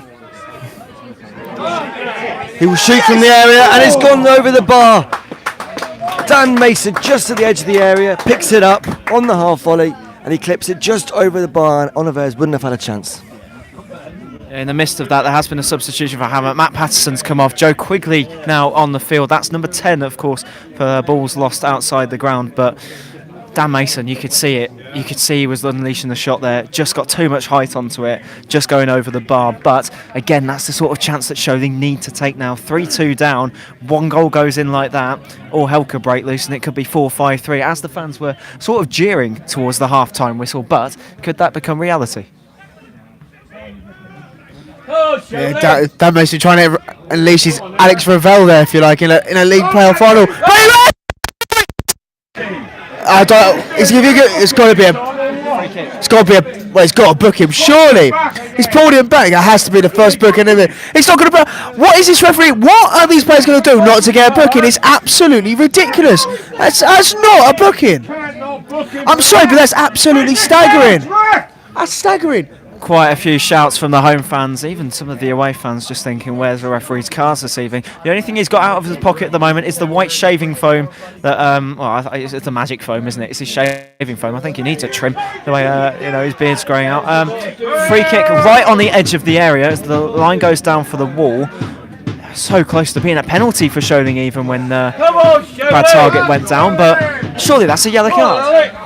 Sure, it's a card, but the free kick here on the left-hand side is pinged in, headed clear by Havant, but it'll fall against Alex Sawyer, and he'll put the ball back in towards the box. On the edge of the area still, Sawyer takes a shot. Oh dear. Another chance for Sholing, and that's Jake Hall there on the edge of the area. He puts the ball just over the top. And Oliver Ayres again will be thankful that one's just gone over. But Sholing again looking dangerous. We're now about 65 minutes played, and Sholing are looking to get that equaliser. It's Havant and Waterloo 3, Sholing 2 here at the Universal Stadium, the Hampshire Senior Cup semi-final. And what a second half we're up for at the moment. Sholing looking for that equaliser and to get them level.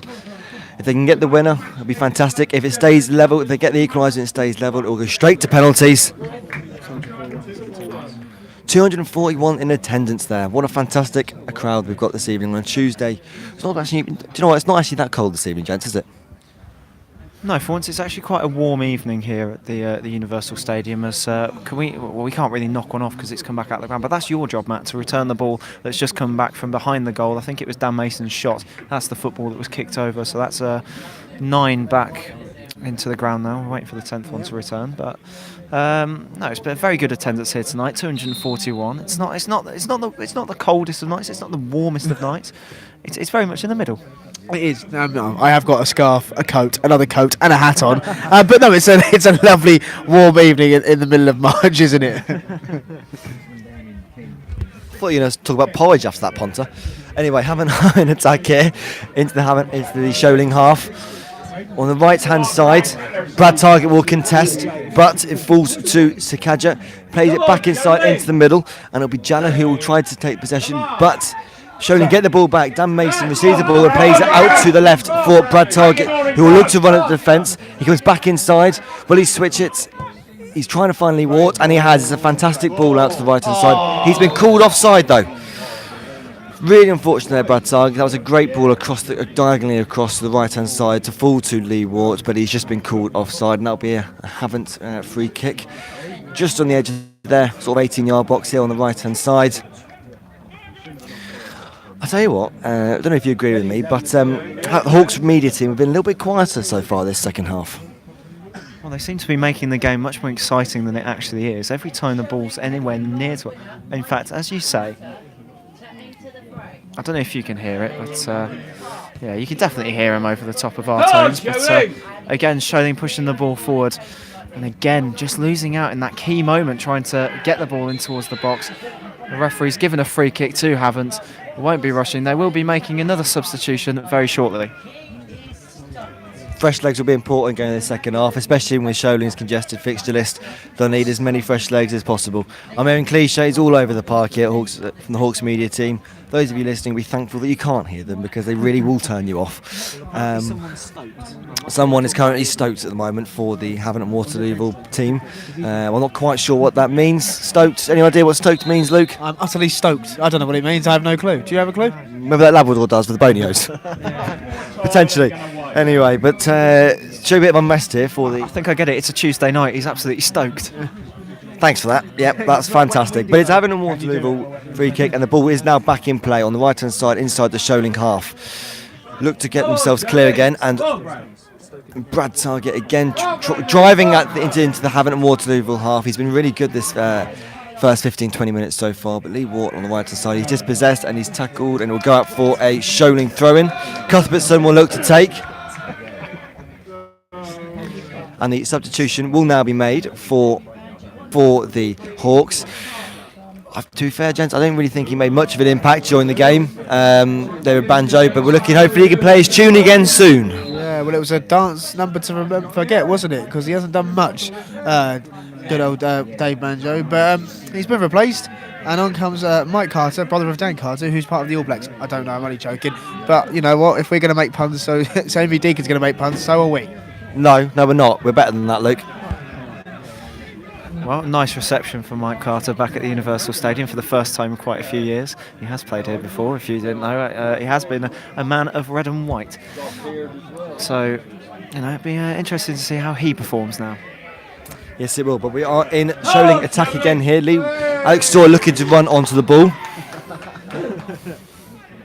And the ball will go out for a Sholing throw in here on the right-hand side. Cuthbertson will look to take. Lots of unrest here from the Sholing fans. Unhappy with the referee's performance so far. He's been very lenient so far with decisions, but it won't fall to Roundhill. He'll play the ball to Cuthbertson, who puts the ball into the box. It's headed away by Woodford. And contesting here on the right-hand side, and the ball's gone out again. That is ball number 11. Record numbers here. I really am eating my own words. 11 balls out of the ground. Heard again, as always, an ever-presence. The fact that nearly 100 travelled to Cheshire for the North East Victoria quarter-final is a real credit to the fan base themselves. Fantastic all season. They love this club and they want them to go unbeaten in the league, and they have every means to do so. But Havant will be in attack here again. They're back to the ball, and Jallo will be on the right-hand side, but he's under pressure here. Great tackle there from Owen Roundhill. It will go out for a Sholing throw-in.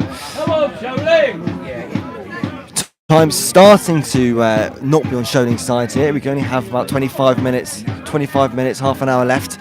But Lee Warts is in possession inside the Havant and Waterloo half. Brad Target will look to run onto his ball forward. It will only fall to...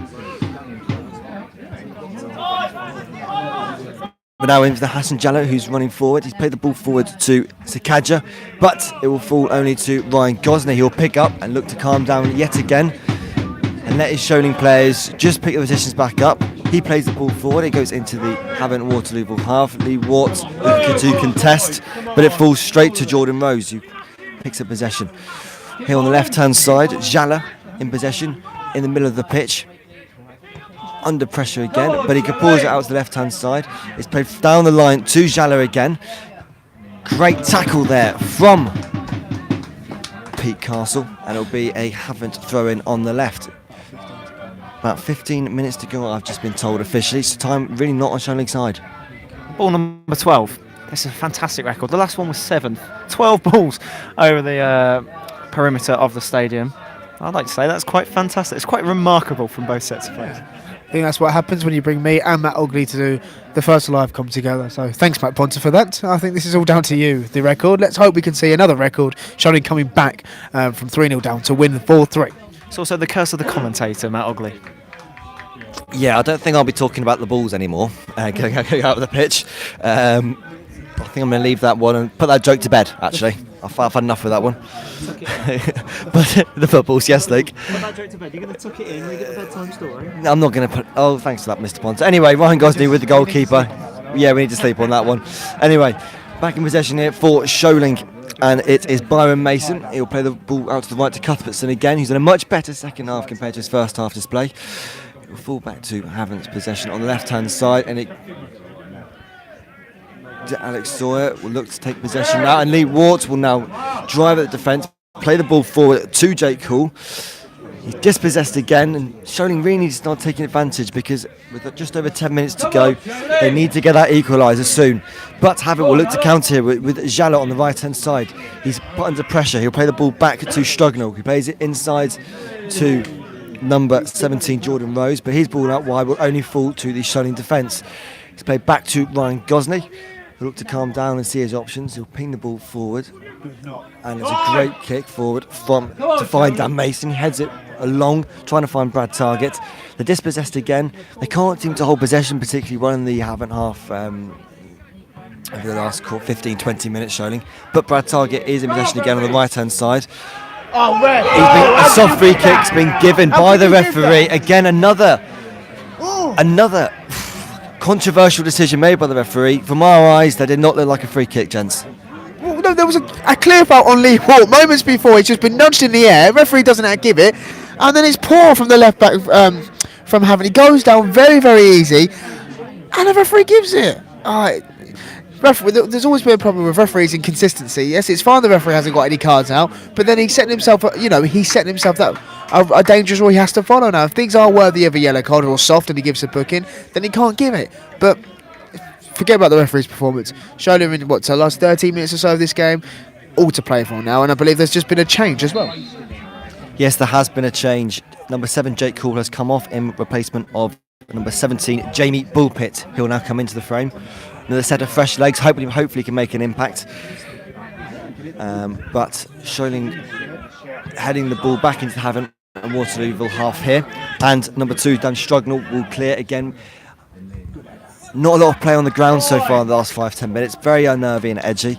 But Byron Mason, the captain, will look to play the ball out to the right-hand side. Cuthbertson plays it down to Lee Wart. He's under pressure there from number 17, Jordan Rose. Cuthbertson's got the ball again on the right-hand side here. And it's gone out for a Sholing throw-in. 13 balls now. 13 balls have gone out of the Universal Stadium this evening. 13 laps of the pitch? No, not with Lambert and Butler, no. And Sholing on possession in their own own half, but Sakaja is putting round tool under pressure. Gosney will look to clear. A great little Cruyff turn. And he'll look to play the ball out to Dan Mason. He finds him. Great ball forward. Now Byron will look to play it out to Lee Wart on the right-hand side. Can he get the ball into the box? Sholing players flooding forward. He cuts inside, driving forward. It's on the edge of the area. Bullpitt now with his first touches. He plays the ball to the left. It's just too high for Brad Target to get onto the end of, but he's been ruled out offside. And it looked promising there for Sholing. Again, though, Ryan Gosney doesn't want it at the back. He really doesn't want it at the back. He was under a lot of pressure. Great turn from him. All credit to him for turning there. But he just really doesn't want that ball played back to him. He wants it kept with Dan Miller. He wants it kept with Pete Castle, not back to him, as I said. And luckily for his sake, Ryan Gosney knocked the ball forward up towards Byron Mason. Some great pick-out play over towards Lee Wart on the left-hand side. He thought he could get the cross in earlier. Bullpitt as well, maybe take a shot on his right. Not afraid to try, of course. Chance.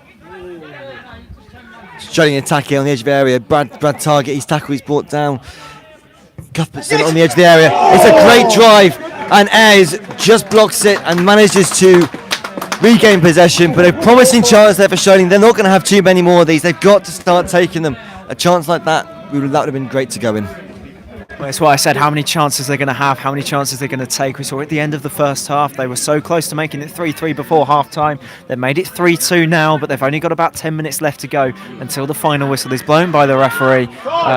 So really, it really is now a chance of how far forward do they push? Do they go all out and hope that they don't concede a fourth? Or, do they sit back as they have done all game and just hope they get that one clear-cut chance to stick the ball into the back of the net and take this game to penalties?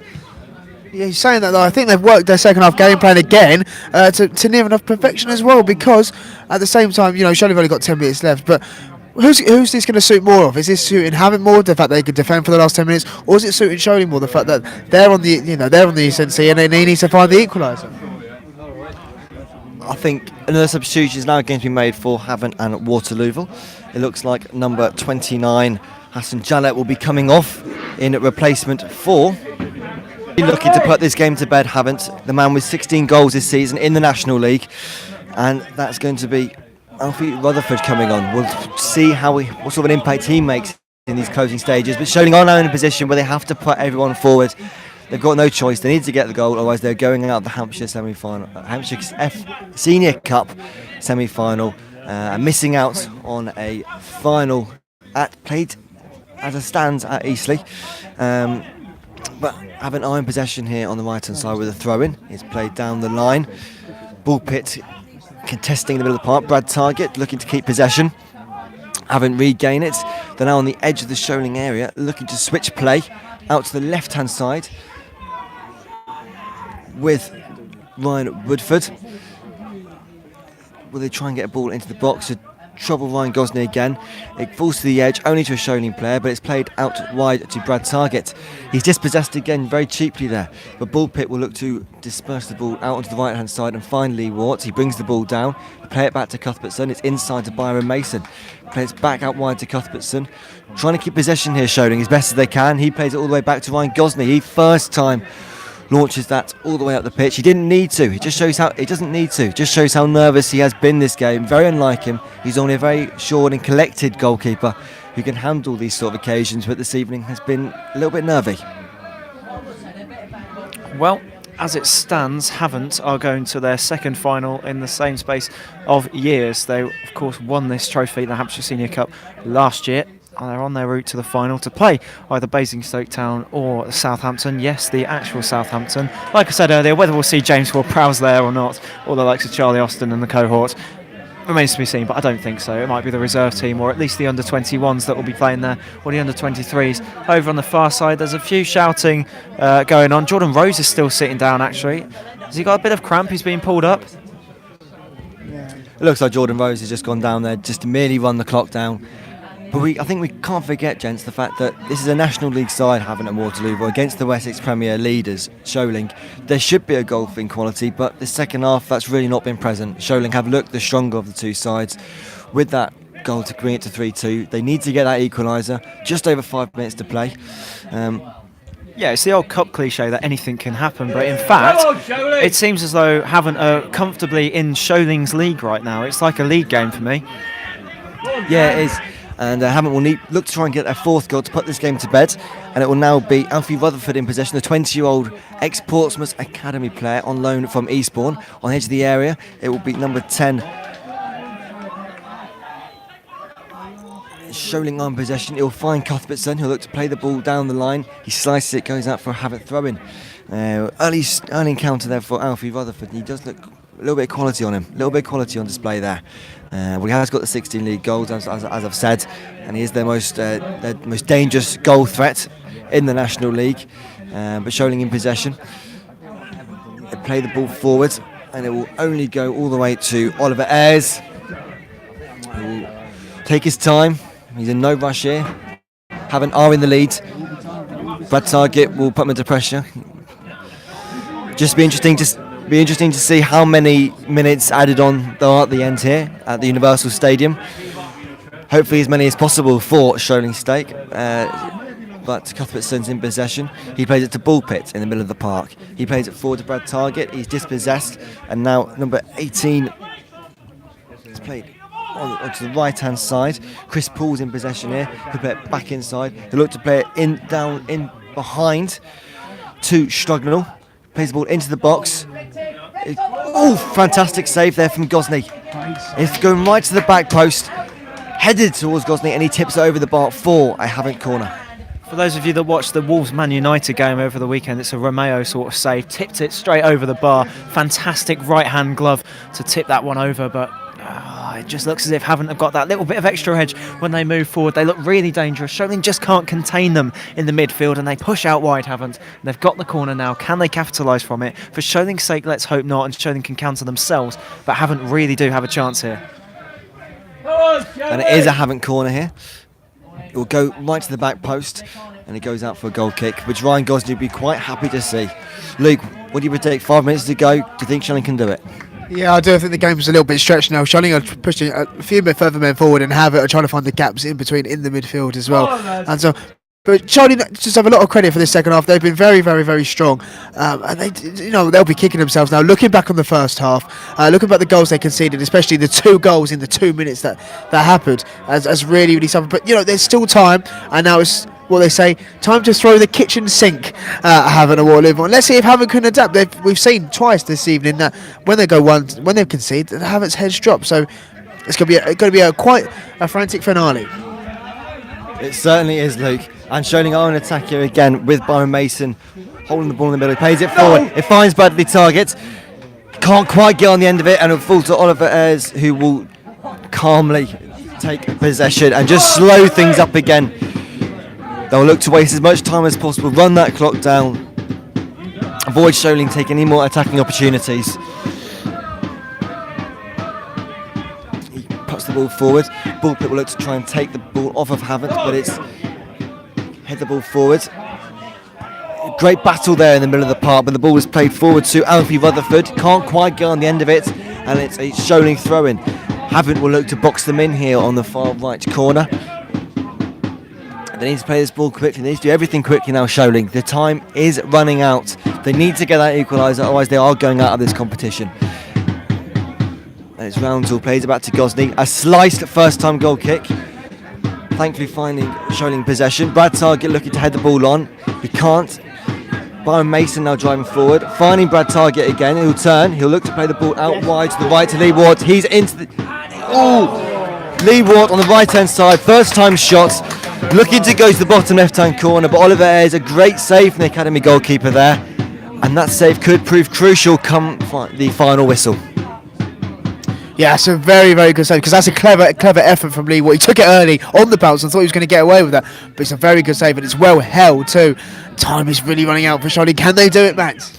Well, I said that's another chance gone, that's another chance missed, but how many more can Sholing get out of the final few minutes as the 4th official over on the touchline just looking to put up the board to see how many minutes will be added on, as Havant now on the attack again on the edge of the area, happy now to keep the ball in possession in that space, and it's a shot from number 10, it's Joe Quigley. And the referee, Pete Castle's gone down now as well. We wait to see how many minutes. I'm saying 4, Luke. I think you said 5. Matt, how many minutes do you reckon? 3. I don't really think there's much more time that can be added on, but unfortunately Pete Castle looks to be in a little bit of discomfort here.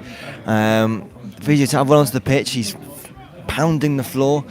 Looks to be quite a bit of discomfort here, Pete Castle. Hopefully nothing serious, especially with the congestion of fixtures that are coming up.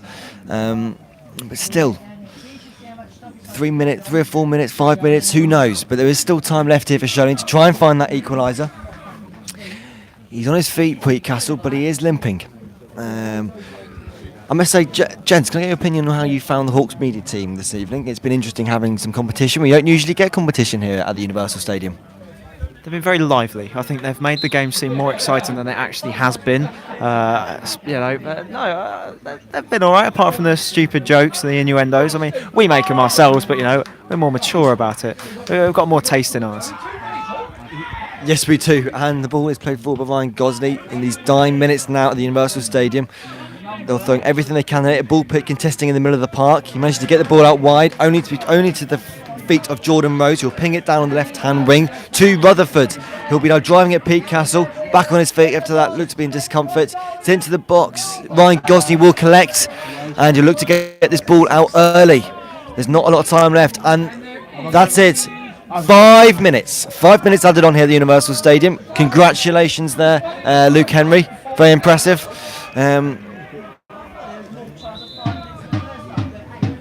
Well, I just heard the Hawks media absolutely exasperated by the fact there's 5 minutes added on. It almost seems to me they have not watching the game because there's been a lot of time wasting from their side. And 5 minutes up. Well, Pete Castle is now off. Owen Royal is on. And let's hope we have a Royal finish here. And it goes to 3-3.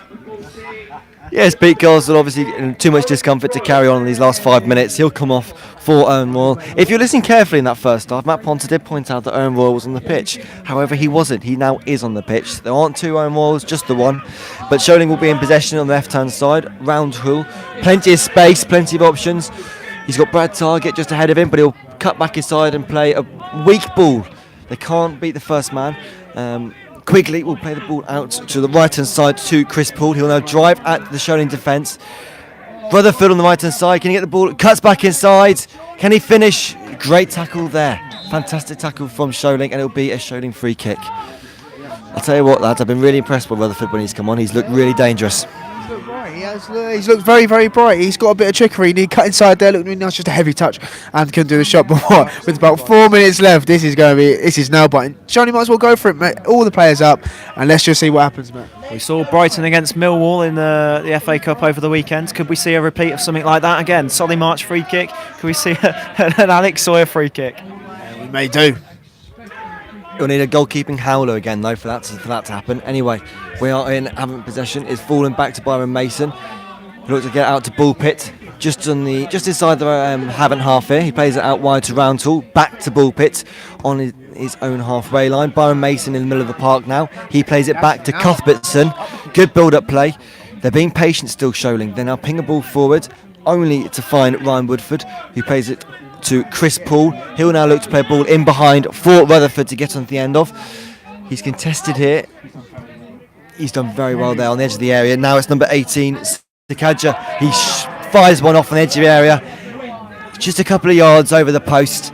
But Havant, again, still looking dangerous in these dying moments. They aren't looking just to clear, they're looking to still create, which is good to see. Ryan Gosney with the goal kick, Sholing getting everybody forward now. And it will be fine. Byron Mason heads it on. Now Lee Wart on the right-hand side. Cleared again up the pitch by Jordan Rose. And now quickly will look to contest. Finds Cuthbertson. He plays the ball forward to Byron Mason. On the right-hand side. Ooh. And Brad Target will look to go on the end of it now. Every ball matters now. Every ball matters here. The dying moments here at the Universal Stadium. Havant 3, Sholing 2. Can they get the equaliser? There can't be any more than 2 or 3 minutes now. It's Alan Roundhall's possession, just inside the Sholing half. Plays it. Great skill there. Good turn to take on his Havant defender. Ball pit now. They need to get the ball forward, Sholing.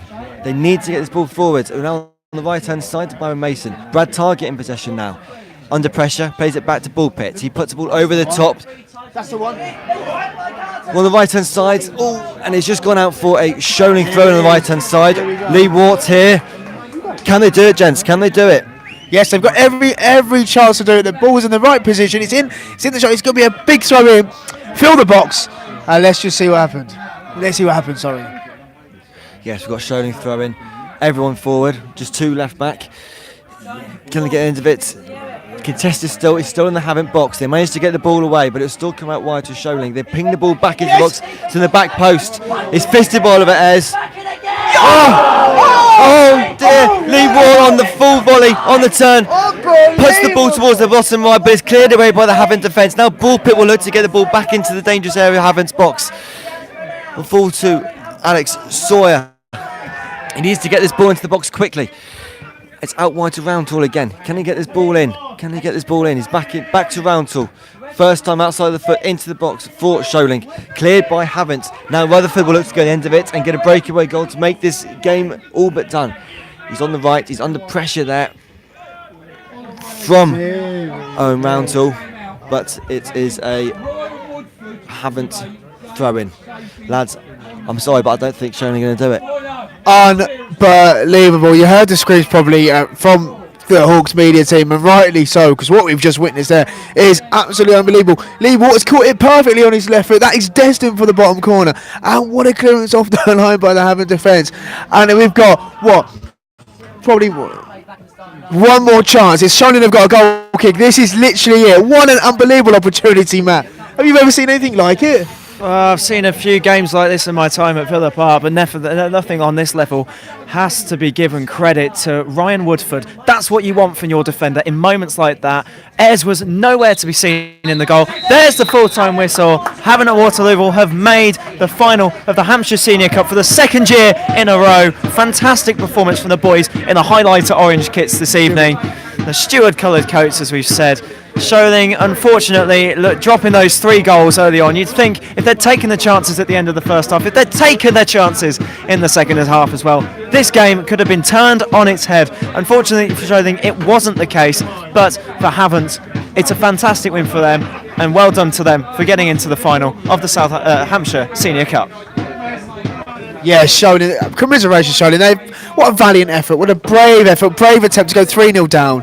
Great character to come back from where they were, and you know they put up a great fight and they should be proud. The fans are proud. Dave Dyber will definitely be proud of his boys, and with a busy fixture congestion coming up as well, they'll look for the league now and look to try and keep unbeaten as well. But unbelievable game, and what a clearance from Ryan Woodford in the last minute to prevent Lee Ward.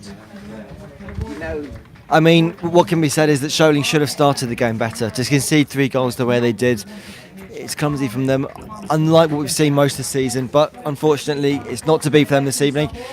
Universal Stadium finishes. Havant and Waterlooville 3, Sholing 2, and Havant will go into the final. Thank you very much for joining us. Myself, Matt Ogley, I'm here with Matt Ponton.